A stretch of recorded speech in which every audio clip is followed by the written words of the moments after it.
on this Saturday evening. On behalf of the FMS Forum, I take this opportunity to welcome Professor Venkatraman, Dean of the Faculty of Management Studies, Mr. Deep Kalra, Founder and Chairman of MakeMyTrip Ltd, Ms. Gargi Rawat, a very familiar face on Prime News of NDTV. She's a senior news anchor and environmental reporter. Mr. Tanish Pitale, General Secretary of MSA, Faculty of Management Studies. Members of FMS fraternity, the faculty, the students, and alumni, and other invitees. I would like to begin by giving you a broad outline of what the FMS Forum is all about. Sometime back, some of our co-alumni got together over coffee one day and thought they discussed about their journey after getting out of FMS, and they looked at their successes, their failures, the challenges they faced. But ultimate thing that they came to was that the trajectory of life had changed considerably after they had passed out of FMS. So we all got down to sit and talk as to, we have got so much from FMS, why don't we reciprocate and give something back to them by way of Guru Dakshina? So the idea of the forum was mooted then, and then we decided, let's work to create a platform where we could, engage with the students, the faculty, etc., and see how best we could add value to what they were already learning. So keeping that in mind, we had three basic pillars on which we said we will make it stand. One, it would be a thought leader, where we would invite leaders on contemporary topics of management, economics, and other areas, and expose the students and alumni like what we are doing this evening on this WOW Fire Chat with Deep Kalra and Gargi Rawat. That was one pillar. The second pillar we thought was we could add on would be something like experiential learning combined with classroom teaching. That would give a feel to the students on what the real world challenges are, and we would share with them what our successes, our failures have been, so that when they come to the business world, they would be wiser by what mistakes we had made and not to repeat the same ones. And third, and most importantly, was the alumni connect. I don't use the word network, because network could be little transactional. And my experience has taught me in my world of business that the less you actually intend to network, the more you network. So meet people, make relationships and friendships, and things will work out the way you want it to happen. Like, for example, I said alumni connect. Incidentally, Deep, Gargi, and myself are from the same college, St. Stephen's College, where we did economics, but we are of different vintages. We are like 10 years apart from each other. But when I called Deep and Gargi for this evening, they didn't blink an eyelid and said that, we are there, let's do it. And that's how this evening happened today. So don't underestimate the power of Alumni Connect. Without much ado, I would like to call on our past president and my classmate from FMS days, Sandeep Das. Why I have selected him to introduce Deep and Gargi is because he has been the most successful, or rather the most accomplished alumnus of our batch, who has scaled such great heights, because I've seen him before FMS and after FMS. He has been the global CEO of Maxis, of Jio, and Vodafone. And that is the pinnacle at which he could have reached. And after he retired, he started giving back again in terms of being a board member, being a thought leader, and a mentor for fledgling startups today.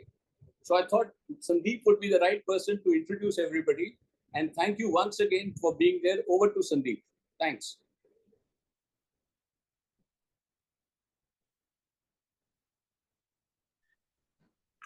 Good evening, and to Deep and Gargi first, and I hope Dean Venkatraman is also there, staff, students, and alumni. Naveen, thank you for the very gracious and affectionate introduction. But although we know that this evening is all about Deep and Gargi, but I think, ladies and gentlemen, I must return Naveen's compliment and introduce Naveen. Naveen Kapoor is again, my illustrious classmate. Companies decided to retire me a couple of years back, but he's still in harness and doing very well at his young age of 66. And he's our new forum president. And he comes in at a time when this entire forum needs a lot of injection of new ideas and younger people, etc., which Naveen is working on. As I speak to you, he's inking that the strategy for the year. Naveen is currently the executive director of Volvo Tires, and he was also the president of the international business brands of Apollo. And as a result of which, he went around and saw 136 countries. And apparently, he also went to countries that angels fear to tread, because he went there trying to sell groundnuts, setting up steel plants, and also did medical services, etc. He's also a Sherpa to the BRICS Council, and we are really looking forward to Naveen's leadership in our alumni forum. So thank you, Naveen, very much. Now I have the greatest, and thank you, Naveen, for selecting me. And I must say that, in the past, I've tried to get Deep on this conversation, but I didn't realize that the Stephanian connection was important, so I might have missed a trick. So Deep, I asked Deep this a couple of days, actually a day before yesterday. I said, Deep, how should I introduce you? And Deep, in his absolutely modest terms, said, just introduce me as your friend. I decided to drop that introduction because that might be dangerous. So I decided that I should speak about Deep the way he is. I have a special fondness for both these people, but I will explain to you why I have a fondness for Deep. Deep was perhaps a toddler when I used to work obliquely for his father, who was the executive director in Shriram Group. And I was just trying to calculate, and I said Deep might have been about 4 or 5 years old. So I'm sorry, oops, I gave my age away. But that's how, and Deep also happens to be, in and around my place where I live. So Deep's a dear friend. Deep, as you all know, is the founder and chairman of India's leading online travel company, which is MakeMyTrip Ltd. He's also the co-chair of CII's National Committee on Tourism and Hospitality, and is the vice chairman of the World Travel and Tourism India chapter. He's a founding member of India Tech Organization, an industry body that represents the interests of Indian digital companies. Deep is on the board of TIE, which we know as TIE, NCR chapter, and he also served as the president from the year 2013 to 2016. He's also one of the founding members of the Ashoka University and serves on their governing body and board. Deep serves on the board of GMDA. GMDA is Gurgaon's Metropolitan Development Authority, and he's a believer in citizen effort. He's a founding member of I Am Gurgaon, an NGO that is focused on improving the quality of life in Gurgaon itself. Deep is passionate about sustainability, tourism, and has been championing the cause personally and through his MakeMyTrip Foundation. Deep has also been recognized by Ernst & Young as the Entrepreneur of the Year for Business Transformation in the year 2011, and as the most powerful digital influencer in India in 2012 by KPMG. He has a very, very outstanding academic background, which sort of belays his intelligence and his sharpness. He holds an MBA degree from IIM Ahmedabad and a bachelor's degree in economics from, guess where, St. Stephen's. And Deep's got a deep interest in swimming, yoga, adventure sports, quizzing, and of course traveling, and is supremely fit all the time, God bless. But I must say that Deep in our particular community is particularly known for his generosity, his humility, and his ability to help anybody who comes and knocks his door. He's just amazing. Let me also talk about Gargi. And Gargi, I must confess in front of this entire crowd that I'm a big fan of yours, which I've never expressed before, but I must do so today, having got an opportunity. I Thank think you so much. Gargi is one of the most graceful, dignified, and balanced, and she's timeless. It's wonderful to watch as an anchor. A little while ago, I was telling Gargi that I saw my first tiger along with her in Ranthambore, and lo and behold, she's written a book on tigers, and I hope the numbers flourish soon. You know, Gargi, we are on the same side of the tiger. Gargi is, as you all know, a senior news anchor and an environment reporter who has worked with NDTV 24/7 for almost more than 2 decades. For many years, as you all know, she has been a regular face on the channel and has filmed several documentaries and environment-related programs. She worked on the first ever news show on wildlife in India, which was called Born Wild, and even anchored its Hindi version called Safari India for the Hindi channel. That's a new for me, Gargi. Gargi has been the editorial head for some of the best-known environmental campaigns carried out by NDTV, including the Greenathon and the Banega Swachh India campaign, and of course, Save Our Tigers, where I had some hard part to play. She received widespread acclaim for her award-winning documentary series on the state of the river of Ganga. She has released her first book, Tiger Season, work of fiction, which has themes of tiger conservation and environmental concerns. And I'm sure after this, a lot of you will be lining up and queuing up to buy that book of hers. I am first in the line, Gargi. So with that, let me offer the floor to the younger generation of speakers today. Gargi, all yours, and welcome, Deep. Looking forward to a great session. Thank you. Thank you so much. And wonderful to be here. Thank you so much for, having me have this conversation with Deep. This is very exciting. And Deep and I, yes, we have in common that we both did eco honors at Stevens. What we also have in common is that we both didn't want to be bankers. But Deep actually did an MBA after college, became a banker. I, midway through college, decided I wanted to do media. So Deep, while today everybody knows about, this amazing Make My Trip and the success that you've been and everything, share with everyone, firstly, pre-Make My Trip, your journey that led to your entrepreneurial plunge. Sure, Gargi. Firstly, thank you so much, Sandeep. That was a very warm introduction. I had requested Naveen to keep it brief, but thank you. And Gargi, always a pleasure. Lovely to get this opportunity to chat with you. And thank you, FMS Alumni Forum. I loved Naveen's opening comments on what an alumni network is all about. And just, I think the bonds get actually stronger as we have passed out more years. I think earlier on, we're just so busy with life. It's only when you kind of settle down, you're happy with where you are, that you start giving back. So it's a beautiful one. I can feel the bonding between just not only two of you gentlemen, but the others that you've introduced to us. So that's wonderful. So Gargi, very honestly, I harbored no dreams of being an entrepreneur till I became an entrepreneur, however odd that sounds. I grew up, I think Sandeep kind of already alluded to that. My father was in the private corporate life. So I grew up, thinking that's pretty much what I will do. My mom was a school teacher all her life, and I was quite happy to get a good MBA and start a corporate career. As I did. So my first job was with a bank, which you touched upon. So I was with ABN AMRO Bank for 3 years. I actually loved ABN AMRO. I made a lot of good friends. I learned a lot from some phenomenal seniors, bosses like Ramesh Sopti, Sohail Chandar, really lots to learn. And even today, I have many friends from there. But it took me a while. In a couple of years, I was quite convinced that I'm not cut out to be a banker. This was corporate banking. Way back then, it was a little tad dry. It wasn't the exciting investment banking or other very interesting syndicated kind of M&A work that you can do today.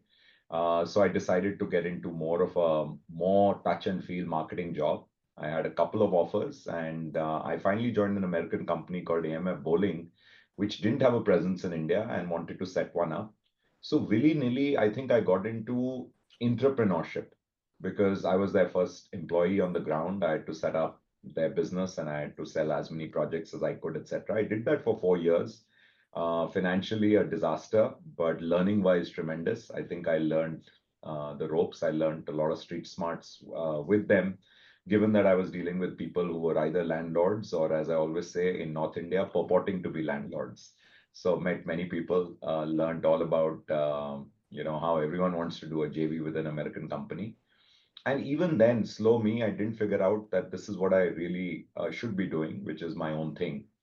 I think panic set in about 7 years after corporate life that my learning had stopped. AMF was a mid-sized company headquartered in Richmond, Virginia.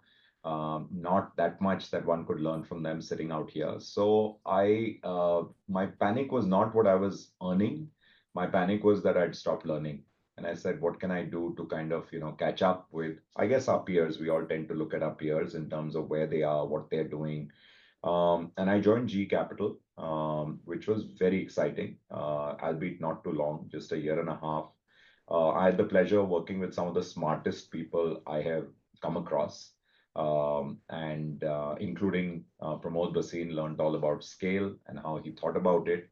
But the internet was coming, and I think that was my turning point. So in '99, those of you who would remember, the internet had nicely kind of reached India, albeit we were on dial-up modem, 128 kbps, breaking all the time and relogging, etc. But the I internet think was that here. sound will probably haunt us. That modem sound, which Yeah, is yeah, like totally, calling. Oh totally. my That God! I think those the kids listening right now probably don't know what we're talking about. But Yeah, yes, I think if we have younger folks, they won't know. I keep telling my kids all about that sound. But yeah, that was those beeps and dots and dashes, whatever we would call them. But when you got connected, there was also like, oh my God, you're onto a whole different world. And I genuinely felt it in my bones that the internet's going to change everything we did. So again, my first reaction was to try to convince, my bosses at GE, including Pramod, that listen, we should set up gindia.com, and which we did. To his credit, he gave us $1 million. He put together a team of 17 people. And, I was working on that team from the outside more because I was working on something quite exciting. But I got convinced pretty soon that this is not going to happen as a Friday or a Saturday project. This is something which you've got to do 24/7. So really the French term, raison d'etre, it's got to be your raison d'etre. And without thinking too much, I really took the plunge because I wanted to make something on the internet. I had two ideas. The second one was actually online travel. The first one was online stockbroking. And the rationale and the premise was pretty simple. Things that we did over the phone were more likely to move online quicker, I felt. And clearly, we never met our travel agent except maybe on Diwali. His runner came, picked the check. Obviously, payments were non-electronic then. And similarly with our stockbroker, we spoke to him or her every day, but we never really met them. And so I thought this is both of them are ripe to disrupt with technology. And the heart was closer. I think the heart was more fond of travel. And the head also told me that there was a interesting business to be made out here, which one could, build something exciting. So yeah, that's the longish story of how, I in turned. fact, I was going to ask that, what did you consider? Like, how did you, zero in on travel? But you spoke about stockbroking as being the other thing that you thought you could do online.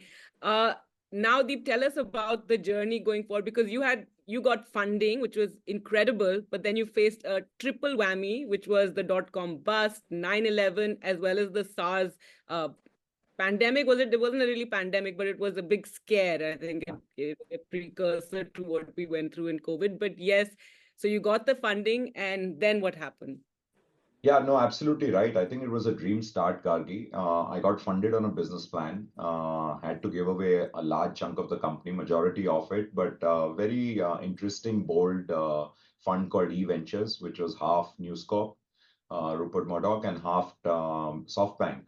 So Masayoshi Son's fund. So it was very interesting. They were looking at all new businesses. They had a very exciting portfolio. I hear from Sanjeev Bikhchandani that we were probably the last company to get funded here in early 2000. And after that, really dot-com busted kind of happened. So we got the $2 million and I set about building website, building team, building business. And by October 7th, we had actually launched a website for travel to India, from India, and within India. And it was doing very well on the to India. So that was largely non-resident Indians. So kith and kin of ours sitting in the US who were buying tickets to come back home. their annual pilgrimage, or once in 2 years, or when, family events were happening, etc., they were coming back or bringing their parents there. That was one cohort which actually moved online very fast. However, at the same time, we found that Indians sitting in India were actually taking a lot more time to buy online. They were quite comfortable searching online, finding the best fare, and then literally taking it to that offline travel agent, traditional travel agent, and saying, okay, this is what I'm getting on the web, match the price kind of thing. So this was going along well, but early in 2001, mid 2001, less than, just about a year of funding, dot-com bust hit India full on. E-Ventures wanted their money back. Like you said, 9/11, and 9/11 was such a big deal for us because 90% of our business was coming from the US. And there was a pause in the US. The reality is, for a couple of months after that, people didn't want to get onto a plane. They were paranoid. They only flew if they had to. No one was getting on because, suddenly a plane meant a potential weapon as well, etc. And we all know the world, of travel changed forever, the meaning of terror changed forever. And then SARS, you rightfully said, because a lot of our people from the West Coast in the US, our customers, they were coming over the East. So they were flying over the East and coming here. And then they were worried with this new thing. Interesting fact, I think that's the first time we saw masks. So it was truly, and it's the same strain. So it's truly the, forefather or the grandfather of SARS. So we were faced with a very tough choice, Gargi, which was either E-Ventures called me for a meeting and they said, listen, we need to pack up and we need, our money back. And I was completely like shocked. I said, well, obviously, we don't have the money because I have deployed most of it. There's a little bit of it left, but, things are going really well. And they said, well, you either buy us out or you pack up and you pay everyone, whatever's the statutory 1-2 months you have to pay everyone and pack up. And again, the buyout was equally shocking for me because my first reaction was if I had the money to buy you out, I wouldn't have taken your money. But of course, we fall back on first principles, on friends, etc. And I learned that there's an interesting concept called distress valuation. These are those things that they don't teach you at MBA school. At least they didn't teach us. And I managed to buy them back for a fairly paltry sum, realizing only that I managed to put together, I think, some 46 or 47 lakhs. And I read somewhere that you told them I have 45 lakhs and that's all I can give you. And they said, yeah, give it to us. And then you felt maybe I should have offered less, isn't it? Yeah, like you said, you that in B school, but this distress management buyout. Yeah. Absolutely right, Gargi. It was a big lesson I learned, which is always put yourself in the feet of the, on the other side who you're negotiating with, because they didn't really want their money. 46 lakhs wouldn't have changed any fortunes for them. What they really wanted was to, wash their hands of any potential liability, because who knows what would happen with this company, financial liabilities, all kinds of things when people, lose their businesses, lose their jobs, etc. overnight. So I think that's what they wanted as being an American firm. And it only dawned on me later because that meeting didn't last very long. I think it took all of 10 minutes. And they said, yeah, I just shook my hand, made me sign a piece of paper, and they said, the company's all yours. So the next 4 years were actually fascinating. I think those were our real trial by fire years. Those were really our bootstrapped years. We never had more money from 2001 to 2003, more than to make 2 months rent or 2 months payroll. That's about it.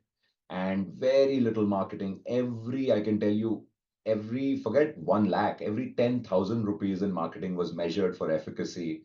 What are we putting in? What kind of keywords are we buying? What kind of ads, and what are we getting out of it? So, as we all know, when you're pushed towards the wall, you come up with some of the better solutions. Innovation comes, jugaad comes, all those kind of things. And you also learn to hunker down. I think we didn't have a choice. So the team shrunk overnight, which was actually a blessing in disguise because then my fixed costs came down. And I did share with everyone before that, guys, times are tough, but I've decided to make a fight out of it. And whoever wants to stay is welcome to. Senior people will take a cut in salary. We'll replace it with stock. I'll take 100% cut till I can. And that eventually lasted for about 18 months. But beyond that, junior people, no cuts, but no promise of raises. And that was pretty much it. I think, again, when you're 30 and 31, you can do a lot of things. And that was my age. Everyone else was in their 20s. We had people in their teens actually in the team.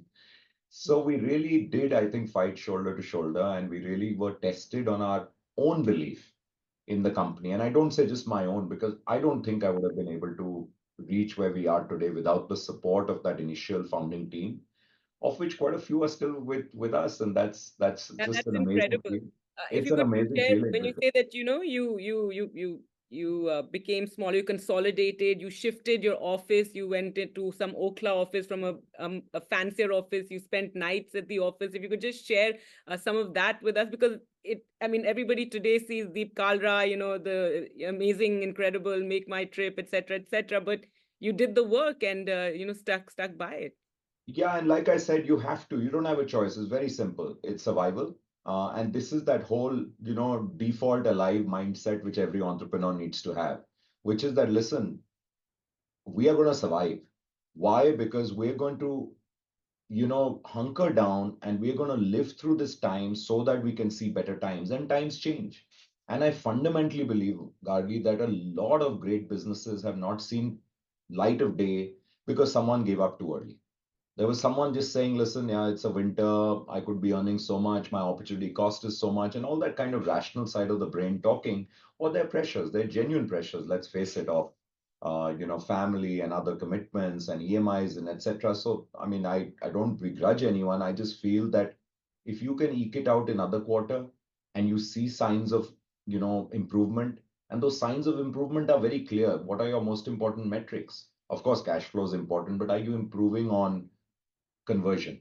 And right down the funnel, at every step of the funnel. And the funnel for businesses like ours is, the home page, the flights page or the hotel page, the listing page, the review page, and finally the payment page. So if you're improving at every step of the funnel, something's going right. If repeats are getting better, now US India repeat didn't happen too often, but in India we see the repeat. And typically, it's not a secret now, but almost every e-commerce business will measure themselves this hour today, so 5 to 6 p.m. on this Saturday versus 5 to 6 p.m. on last Saturday and the Saturday before that. Not against any other hour today and not against any other day, because consumer behavior is different by day, especially when you're shopping for travel. So we've seen that. And, when we looked at all of these metrics, and it was a dashboard which I had prepared, which was really look at 5 critical metrics as a CEO, and you will see the others, but these 5, if they're moving in the right direction and every week you're getting incrementally better. So I love the term Kaizen, which is those tiny improvements, Japanese term, of course, from their management concepts. Tiny improvements done over time in the right direction can lead to massive change.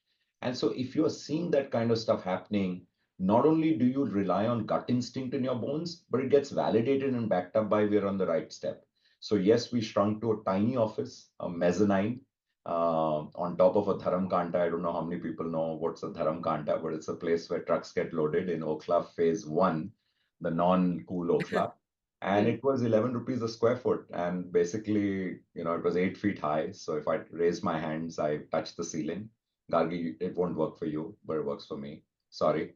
Uh, and if I swung both ways, it was really narrow. It was like this long bogey. And we sat there, 24 of us. I think average, everyone was working some 16 hours a day. People kept a toothbrush in office. They stayed in office routinely. It wasn't even a thing. You just stayed overnight in office. Anyway, there was a US India business, so you had to kind of be there. And I think we made it through basis these few principles again. You had each other, you're moving in the right direction. You felt strongly that your proposition is being liked because customers were coming back, numbers were improving. And then 2003, I think, was a small turning point. We got a small slug of angel money from one of our customers. So a US-based customer, Mr. Maheshwar, liked what we were doing, and he gave us $150,000 at some throwaway valuation. 2004, again, we got 100,000 pounds from someone in the UK I again. believe Mr. Maheshwar spoke to your customer care person and said he wanted to speak to you, and you got worried that, what's happened? Why does he want to speak to me? Gargi, you've done too much research. But yeah, he actually spoke. He used to book his tickets always first class. And so first class for a ticket, 4 people coming, his family coming to India was obviously like very important for us because we made a lot of money. And there was this young girl called Rupa who handled him, and she was talking to him, and she said he wants to come and meet you. And my first reaction is, what have you done? Have you messed up? What's gone wrong? Well, no, customer wants to meet. And he came to that office. He came and met us. And we had a long meeting, and at the end of it, he said, I'd like to invest, because I guess he had seen businesses in the US, and he could, he had seen an Expedia or a Travelocity and various other e-com businesses do really well. And he realized we have a good thing going. We had an online interface, we had tech support and customer support over the phone, etc. So I think he felt there's something right, and I'm very happy that we were able to offer him a phenomenal return in his couple of years. Came in 2003, 2005. We got him an exit when we actually relaunched our India business. We got capital from Safe Partners, which is now Elevation. And the next 5 years, we really grew, I would say, rapidly, tremendously. We grew some 25x, Gargi, from 2005 to 2010. And it's in 2009, I remember, end of 2009, we did our board meeting for the December quarter ending 2009, maybe in Jan, when Sanjeev, who was on my board, Sanjeev Bikhchandani, he says, you guys are ready to go public. And I didn't think so. And he says, well, we went public 2.5 years ago. This is where Naukri was. And you guys are knocking on that door. And, in some respects, you're actually maybe doing even better or growing faster. And it's a bigger market. TAM, which is total addressable market for you, is larger. And the more we kind of deliberated on that, before we knew it, in February, we were doing investment banking kind of beauty parade, selection. And we IPO'd on August 2010 on NASDAQ in the US. So it was, quite a ride. So, and all of that happened really, really fast. So, different stages of growth. But for all budding entrepreneurs or those who, are mentoring anyone on this forum, there you've got people who you're talking to. When I look back, I truly believe that had we not hung in at that point of time, it was so easy to say, okay, we're done, and go back to corporate jobs. And I think most of us would have got, decent jobs, etc. That would have been a huge regret. We would see someone else, build a, very good kind of online travel company, do really well, blah, blah, blah. And I think I'd be miserable. Because so really the learning is that eke it out as far as you can. It's okay. In India, you can, by the way, really, really hunker down. What would you Right. advise someone? Yeah, I think whenever you turn on, sorry, please Go ahead. complete. No, just that 2 years, 3 years, 5 years, like at what time do you realize you have to cut your losses? I mean, it's and maybe Sure. go to another big idea. Sure. No, I get that. And you can't be completely stubborn and pig-headed about it. So I think, firstly, when you turn entrepreneur, you need to have a clear understanding that you're in it for minimum 4 to 5 years. So that's what I call gas in the tank. You're saying, okay, listen, I have that kind of stamina. I will last 4 or 5 years. I will make the sacrifices. I know I can do it, or we can do it if you're together as a team. Both should be, or three people should be on the same page. That listen, we can do it. We've set aside savings, or we've got some funding, or whatever it is. We are okay for 4 to 5 years. Let's say 4 years. I think it takes minimum that kind of time to see green shoots of something really good being built. I think you are not being fair to the business and yourself if you are going to try for a couple of years, and that couple for me is two, and then you're saying, hey, it's not working out. It probably won't, and you won't see it. 4 to 5 years, you'll have a good sense. And if you don't have that, don't get in, then maybe entrepreneurship's not for you. Look for companies which could be early stage, which is at least there's some clear proof of concept. This company's on its way. It's going to, become something. So it's safer. Basically, it's a risk reward curve, right? It's the riskiest upfront, and it gets a little easier and a little easier, but then your reward also gets low. So I think that is the kind of headset you need to have. And then, Gargi, the other point you said was really good, which is you sometimes need to pivot. So I do believe you should be very fixated that I want to build something special, but not necessarily that stubborn about how you're going to do it. So I think on the how you're going to do it, it's okay to be a little flexible. It's actually good to keep your ear to the ground. It's good to be aware of what's going on. It's great to take feedback from market and from people around you saying, hey, you were trying to build this, but guess what? That problem has been solved, or there's a bigger problem out there which needs to be solved, for which you've got the right ingredients. So you've got the team, you've got the technology, like in our business. Now rejig it a bit. And some great businesses have been built that way. I mean, I think many of us know the story of Amazon. It was meant to be an online bookstore. And well, it is an online bookstore, but it's just another million things. And so many other businesses started off by being that one thing, but then figured out that they can solve a much bigger problem, and they have the right ingredients for that. So that's what I would say to any entrepreneurs out there. And your journey, Deep, you talk about how excited you were with the internet and you doing this business, but as a customer, I mean, it took me a long time to be comfortable putting my credit card on the internet. These days, I think all the youngsters watching will be like, what, really? I mean, but we were very wary Indians of doing that. You said most of your business you got from the US, and I also read that you didn't you just cut down your advertising in India because you realized it didn't make sense. So that's all very interesting. So what are the things that helped along the journey? Airlines, of course, air travel, the way it became, and we had more cheap airlines coming into the country. I think all that. So various. I mean, you grew, the country grew, developed. So a lot of things changed to help you along the way as well, isn't it? You are absolutely right. And the ducks got lined up in a row, but that started happening in 2005. And I always give credit to IRCTC because they got people comfortable in India, all of us, to drop a credit card online is safe. It's okay. Your ticket will come and things will work.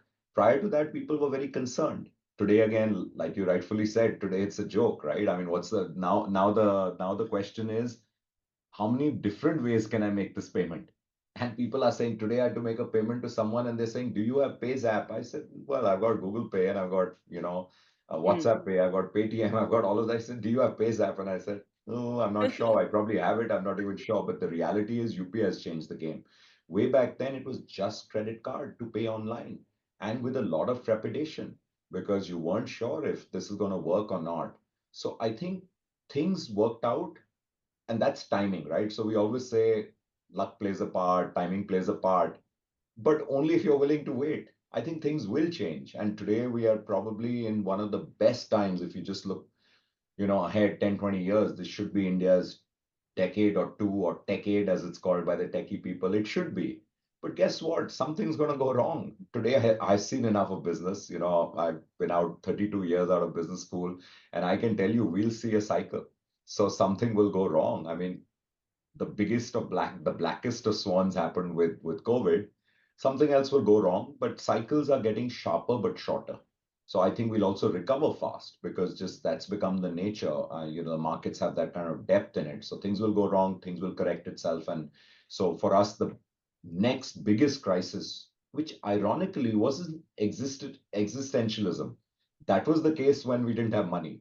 But when COVID happened, we had money. We were listed, we were, profitable, we were making money. I think we were sitting on $500 million. So we knew, despite business falling 96% in one quarter, that was national lockdown because obviously no one was able to travel or wanted to travel. We knew we'll survive, but we also knew we had to take drastic cuts, but nobody knew how long that crisis will end. And while many online businesses did phenomenally well in COVID because we sat home and we could consume media, we could do various other things, we could order stuff, we couldn't travel. So travel, and then another friend of mine who runs PVR said, and then Book My Show, they said, well, all of us were in it together. We were all stuck because you obviously couldn't go out. So retail, etc. But I think it gave us the training that we had got in cutting back really helped us stay calm through this crisis. Said, okay, let's control, as we say, the factors that are in our hand, right? We can't worry about much. And right now, Manu Bakar has told us, the whole country, that, listen, worry about what you can worry and control that. So control your emotions, go back to basics, cut whatever costs you can, bring down fixed costs, variabilize other costs, get nimbler, get fitter. And when things get better, you'll be in much better shape. And that's exactly what has happened. What has And you happened through the this whole period challenges. is we've come out stronger. Sorry, Yeah. that's really No, it.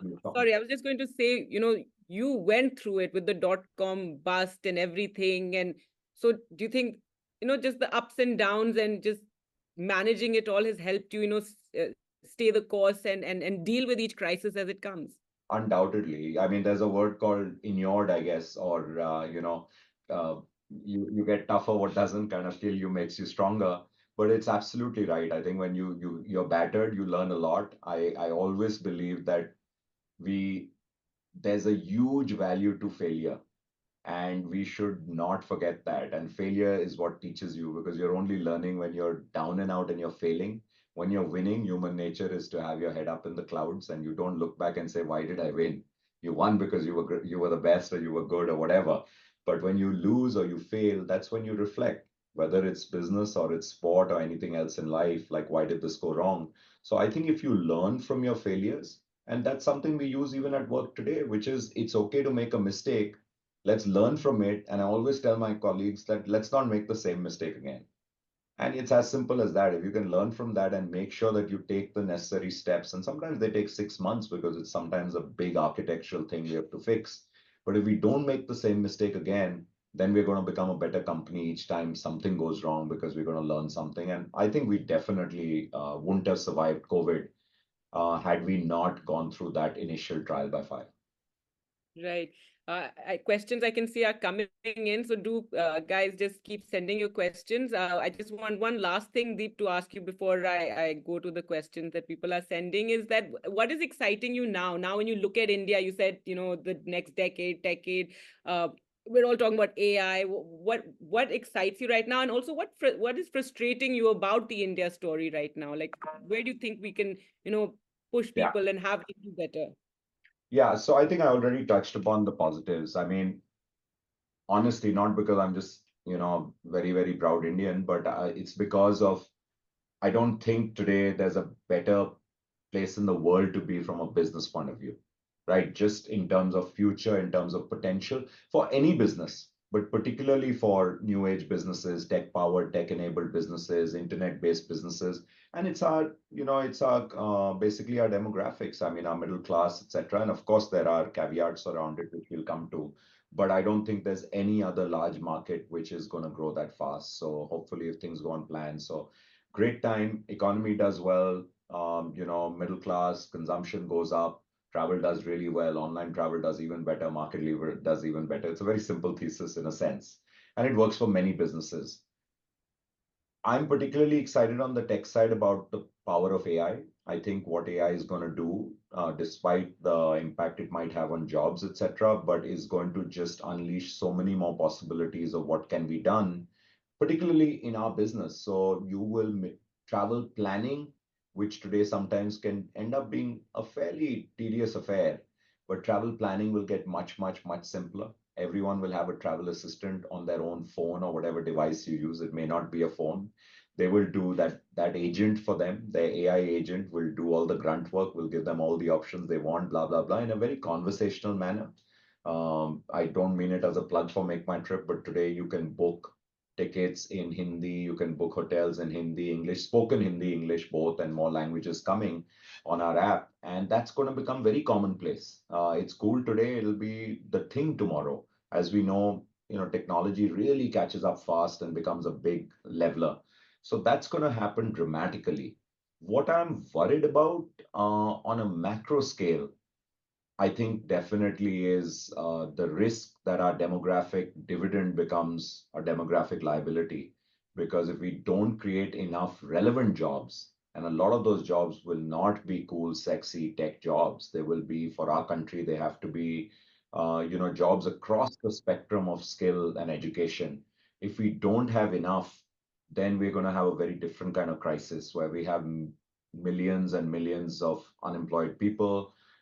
We have far too many people in big cities. If we don't, again, have enough to go on with the kind of rural urban shift to have people stay in smaller places but be gainfully employed. So I think that could get tricky. I don't think anyone's seen it at that level, because the only other huge country like ours was China, which has a very different kind of way of development. So there's no democracy. It works very differently. So I am a little worried, and I think we have to be cognizant of that. And I know our policymakers are definitely thinking hard about that. But otherwise, no better place to be, and land of opportunities right here. Wonderful. Well, that probably sounds great to all the students there. I have a question for you from Anamika Sirohi, and she wants to know, is there a framework or list which you use to evaluate the strength of a startup idea? Sorry, framework or list? Or list which you use to Yeah. evaluate the strength of a startup idea? Yeah, no, it's a great question. I have realized over time that the most important thing for a startup to do well is the quality of the founding team. Not just the founder, but the founding team who you have in place.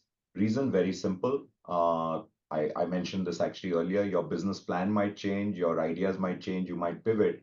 But if you got a strong team which is together, who've known each other for a while, that's really important. Ideally, have worked together. But knowing each other is very different from working together and are comfortable working together. I think their chances of success are that much higher. And you can kind of then test them for their conviction, their passion. Normally, all entrepreneurs have great passion, but conviction. And also, the second thing I look for is how deeply have you thought it through? So, how deeply have you thought through your idea? And it's pretty clear, within 20 minutes, if someone skimmed the surface, is like I call it, are they just snorkeling or are they going to the bottom of the sea and scuba diving? So that's what I try to look at. How deeply have you thought about this problem and therefore the solution? And how strong a team do you have? Do you have the complementary skills that are required, etc.? By and large, that a TAM is a given, which is how large is your total addressable market. And yeah, I think those are the broad things that I tend to look at, besides the numbers and projections. But we all know we can play games with Excels and business plans and PPTs. So I look for that. Right. Ravi Sahu asks, hello, Mr. Kalra, what was your philosophy on hiring people in the initial years of MMT? Yeah, Ravi, I think it was very hard to get, as they say, the best talent, because the best talent needed big bucks. And not everyone was happy to come in with taking cuts in comp, substituted by, kind of stock options, which may or may not become anything. So at that point of time, I really looked for people who were fundamentally entrepreneurial. And by that, I meant people who were happy to take the ball and run with it. And how I gauged that was very simple. So even today, by the way, in interviews, I just look for two or three things. I never test anyone on their skills, which they're supposed to have. That the kind of the CV speaks for itself, the work experience speaks for itself. I try to test for fitment, which is try to understand them culturally, where they're coming from. Will they fit in a company like ours? Because we are different from a very large company or a different kind of company. So more stuff around their values, what they value the most, how they like working, their style, etc. Try to gauge that. Do multiple interviews, do one at work and do one the following week outside work. Have multiple people meet them. So fitment comes there. So not just me, but some of their peers should also meet them and feel comfortable about it. And actually push them on conviction. Any idea, whatever it is. It could be their political views, it could be their business views. I love asking people to critique our app. That's very often my very predictable first question, but then I'll push them harder, which is what could we be doing better? Because at the minimum, I might not ask the person to join us, but at least we'll get some good ideas. And thirdly, I love looking for, I think, interesting facets to people's personality and, for lack of a better term, a sense of humor. And my logic is very simple. If I'm going to spend a lot of time with this person, it should be an interesting kind of personality, because otherwise I might get bored myself.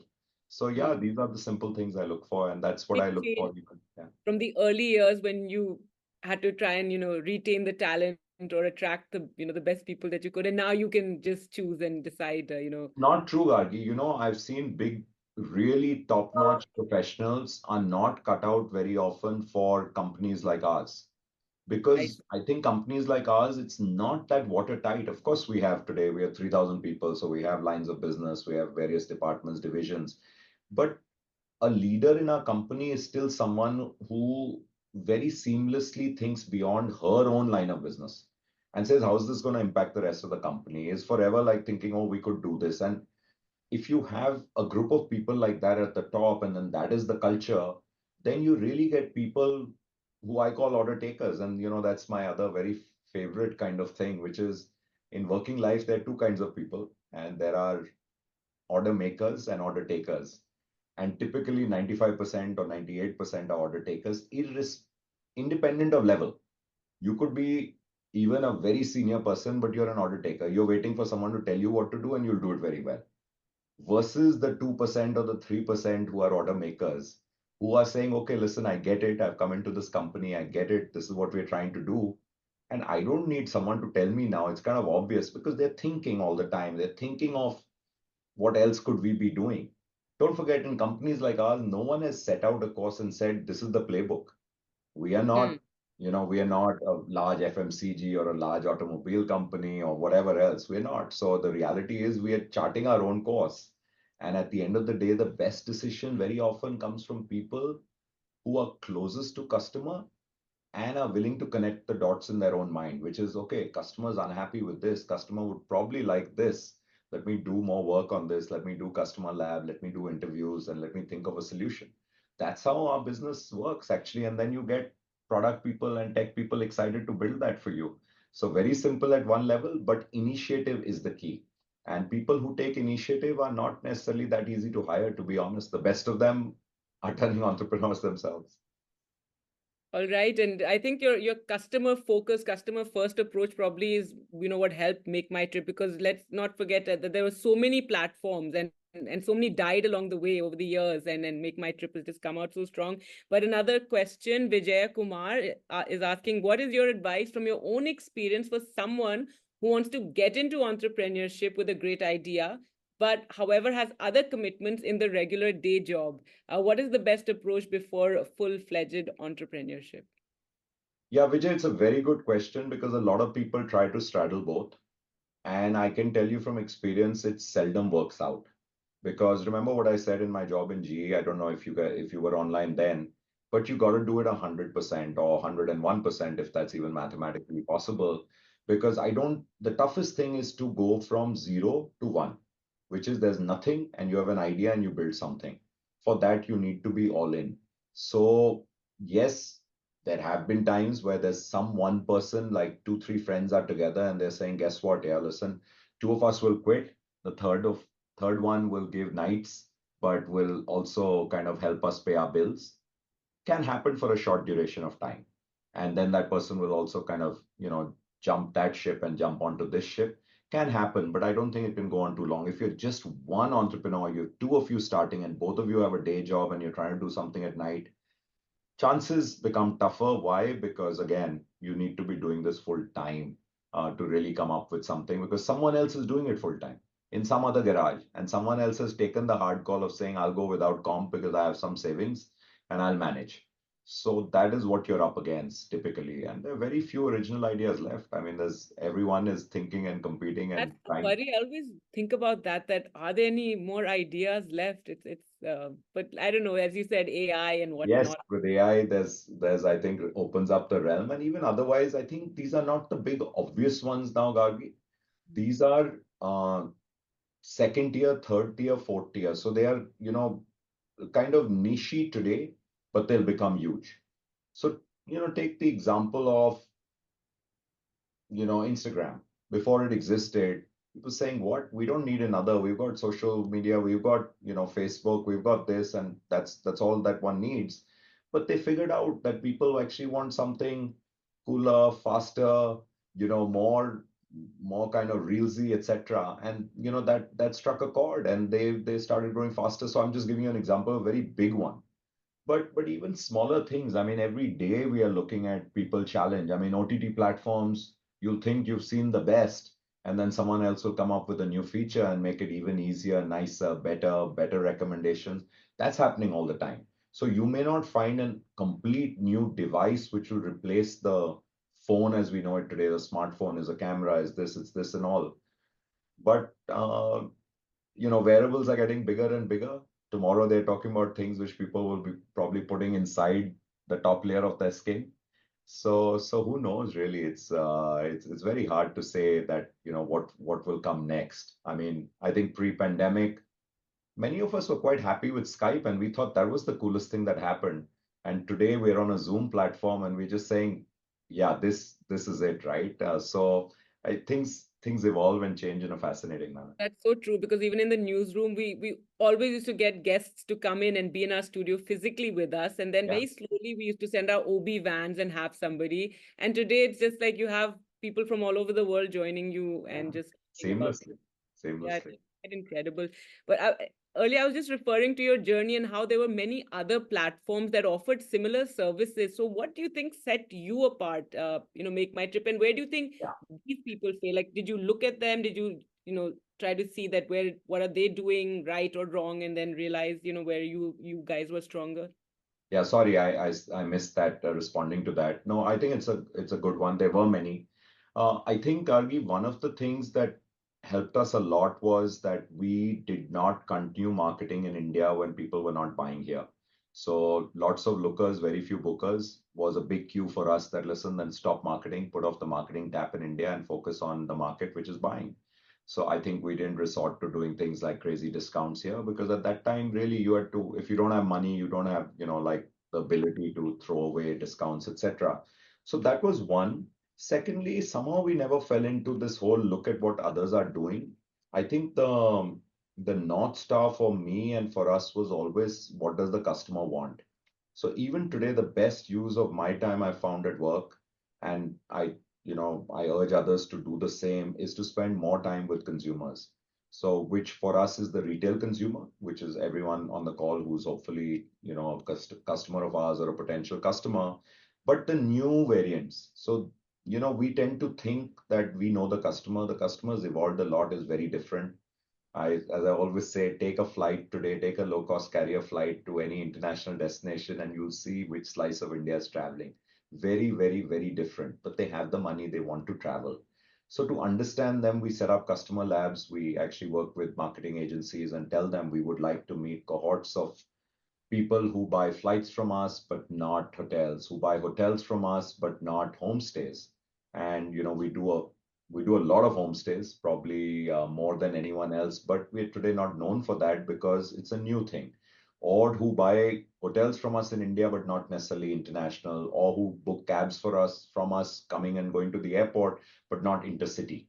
And trying to understand what are the mental barriers. And we do it professionally. We'll have a moderator interview them, and then we are in the other room, we pay them for their time, etc. So to do 8 of those a day, do a group discussion, and to do that 5 days a week, I can tell you that's the most learning time we can have, and that gives you what to do. So even when we didn't have money, we would do that ourselves. I would do a lot of consumer interviews myself in a small little lodge, I think where was it? In Kailash Colony or somewhere called Sodhi Inn.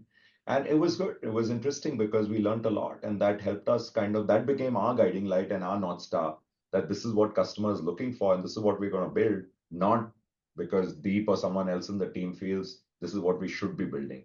So hunches don't really work. I think what really works is going closer to customer. And then we have a different kind of customer partner, which is our hotelier, which is our homestay owner, big airline partners, etc. And you've got to understand, or for our Red Bus business, bus operators, you've got to understand their needs and their pain points and work on the enterprise side of our app or our platform so that they find it easier and more empowering to be on the platform.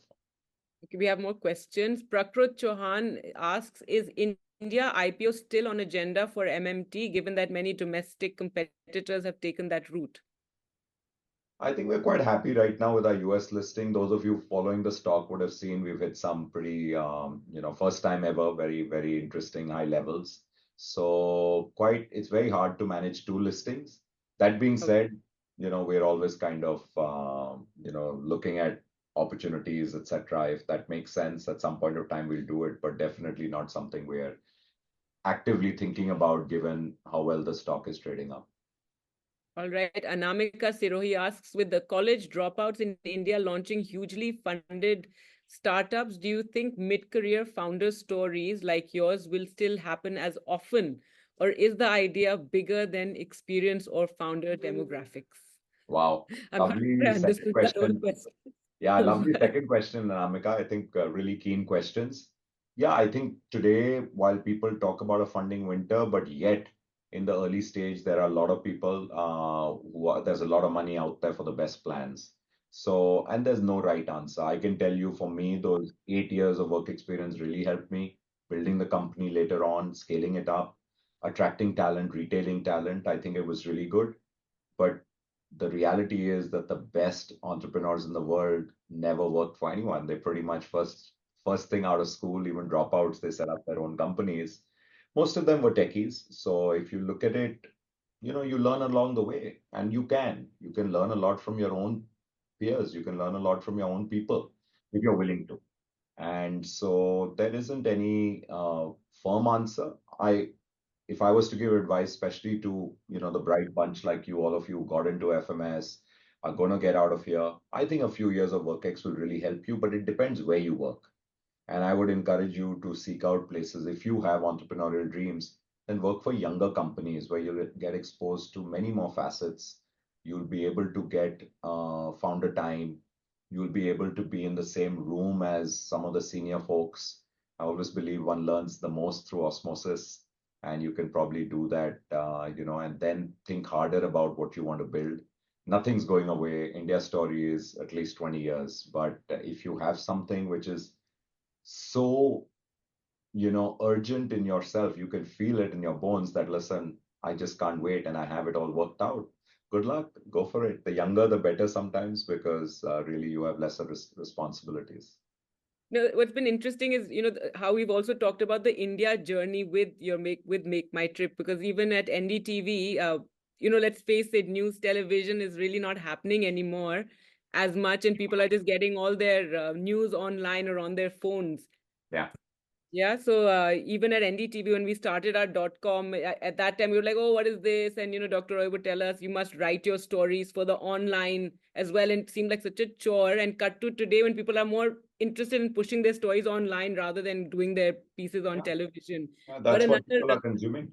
Yeah, another question, Subham Lohia. In a lot of podcasts as well, Deep mentioned that there were a lot of travel companies existed, and by 2010, most of them couldn't survive. I think I've already asked this question.